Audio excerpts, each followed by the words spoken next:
जय हिंद साथियों, आप सभी का अपने YouTube चैनल भारतीय हिंद एजुकेशन क्लास में हार्दिक अभिनंदन है। आज हम अपने YouTube चैनल पर एक नई क्लास शुरू करने जा रहे हैं, एक नए सब्जेक्ट की, नए विषय की, जिसका नाम है हिंदी।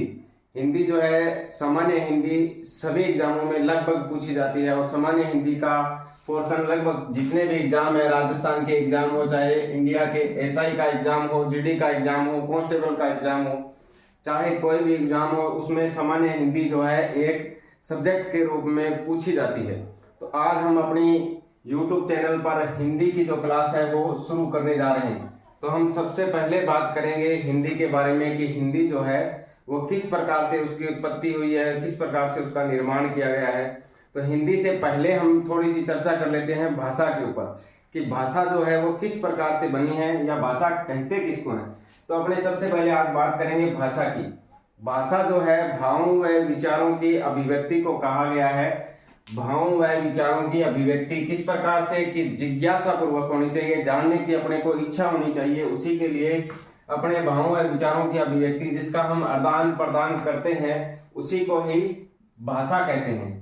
भाषा की जो सामान्य परिभाषा निकल करके क्या आती है कि भावों व विचारों की वह अभिव्यक्ति जो जिज्ञासा पूर्वक आदान प्रदान की जाती है उसे ही भाषा का रूप दिया जाता है या भाषा कहलाती है।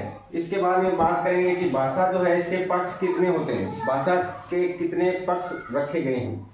इसमें भाषा के दो पक्ष निर्धारित किए गए हैं, एक है लिखित रूप में और दूसरा है मौखिक रूप में। दो इसके पक्ष रखे गए हैं। और इसके बाद में इसके अंगों की बात करें तो इसके अंग जो है भाषा के अंग कितने होते हैं। भाषा के अंग निम्नलिखित 4 प्रकार के होते हैं। कौन कौन से?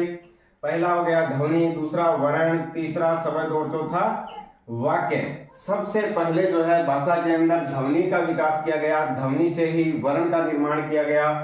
वर्ण या अक्षरों के संयोग से ही एक शब्द बनता है। सार्थक शब्द, सार्थक इकाई जो होती है वो शब्द निर्माण करती है और सार्थक शब्दों के एक समूह के साथ वाक्य के निर्माण किया जाता है जिसे हम कथन के रूप में जानते हैं।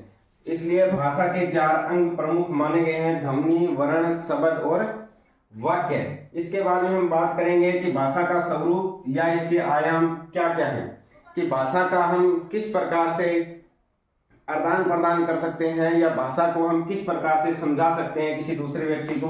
तो इसके 3 आयाम माने गए हैं प्रमुख रूप से।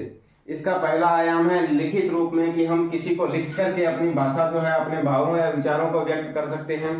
दूसरा इसमें है मौखिक रूप में कि हम अपनी भाषा का प्रचार हम अपने भावों व विचारों को व्यक्त करके भाषा के माध्यम से कर सकते हैं। तीसरा है संकेतों के माध्यम से कि सांकेतिक रूप में भी हम भाषा का प्रचार कर सकते हैं। मुद्रा के रूप में, मुद्रा जो है भाषा की भी अभिव्यक्ति मानी गई है जिसको हम सांकेतिक भाषा के रूप में जानते हैं।